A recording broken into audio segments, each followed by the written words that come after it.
Welcome to Maple Leaf Money, a nation-building initiative dedicated to making financial literacy accessible, objective, and empowering for all Canadians.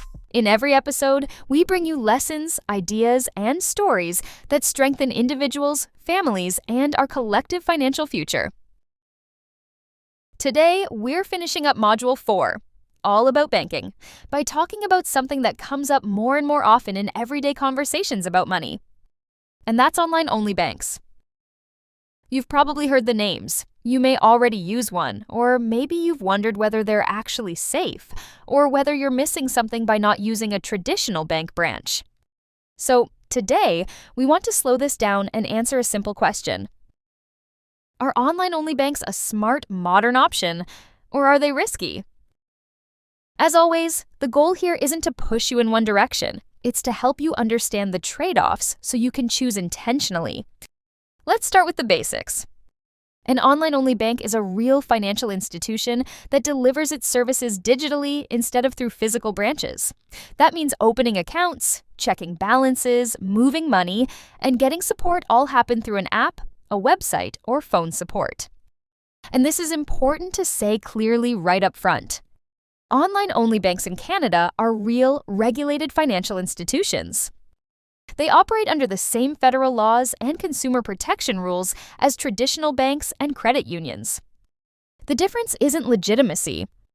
The difference is how services are delivered. So, why do people choose online-only banks in the first place? A big part of it comes down to cost. Traditional banks and credit unions have a lot of overhead. They operate physical branch buildings. They pay rent or maintain property. They staff each location. They cover utilities, security, and day-to-day branch operations. Online-only banks don't have those expenses. Without physical branches, they can run with fewer buildings, smaller staff footprints, and centralized support teams. That lower cost structure often shows up in ways customers notice, like no monthly account fees, fewer transaction charges, and more competitive interest rates on savings. That's not magic. It's just a different business model. In terms of what they do well, online-only banks tend to focus on everyday banking. They're commonly used for checking accounts, savings, and high-interest savings, direct deposit of paychecks, bill payments, e-transfers, and debit card purchases. Account setup is usually quick, and the apps are often clean and easy to use. For many Canadians, online-only banks handle the day-to-day movement of money very efficiently. But this is where it's important to be honest about limits. Many people assume online-only banks offer everything a traditional bank does, including loans, lines of credit, and mortgages. In reality, that's less common. Some online-only banks do offer borrowing products, but they're often limited. They may only be available to certain customers, offered through partner institutions, or handled entirely through digital applications. Traditional banks and credit unions are much more likely to offer a full range of borrowing services under one roof, including in-person guidance for major decisions like mortgages or business loans. That's why many Canadians use online-only banks for everyday money and a traditional bank or credit union for major borrowing. There are also practical trade-offs that come with having no branches. Most online-only banks don't accept cash deposits. Cash withdrawals usually depend on partner ATM networks. Services like bank drafts, certified checks, or safe deposit boxes are often unavailable. And there's no face-to-face support if something feels complex or urgent. The trade-off for lower fees and higher savings rates is that some services, especially cash handling, borrowing, and in-person help, may be limited. Another thing people worry about is technology. Online-only banks depend entirely on internet access, mobile apps, and banking networks. System outages are infrequent, but they can happen. If there's an outage, you might temporarily lose access to your account or experience delays. That can be frustrating. What's important to understand is that this is an access issue, not a safety issue. Your money doesn't disappear during an outage. It just may not be immediately reachable. Some people keep a small balance at a traditional bank or credit union as a backup for this reason. Now let's talk about safety because this is where a lot of anxiety shows up.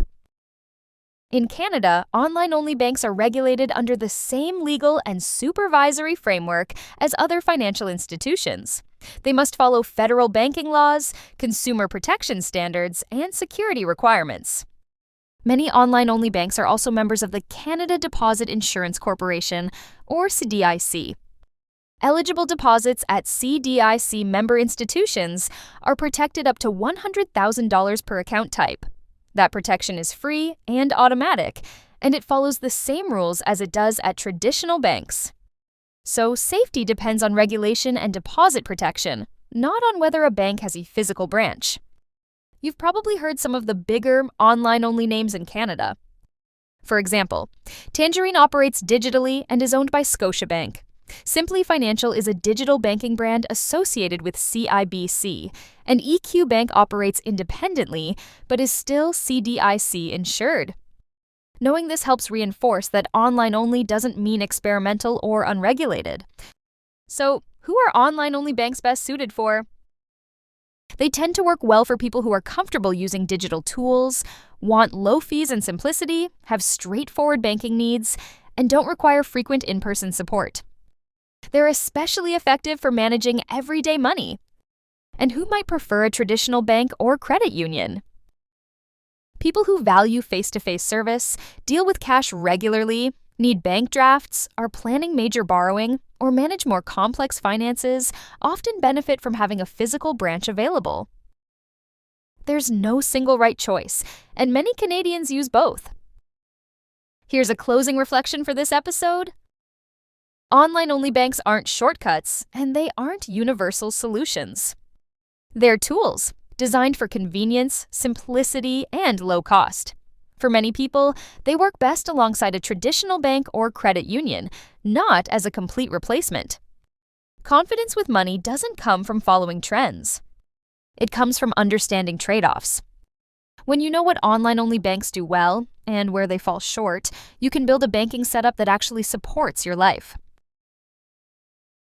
You've been listening to Maple Leaf Money, a Canadian movement for financial clarity.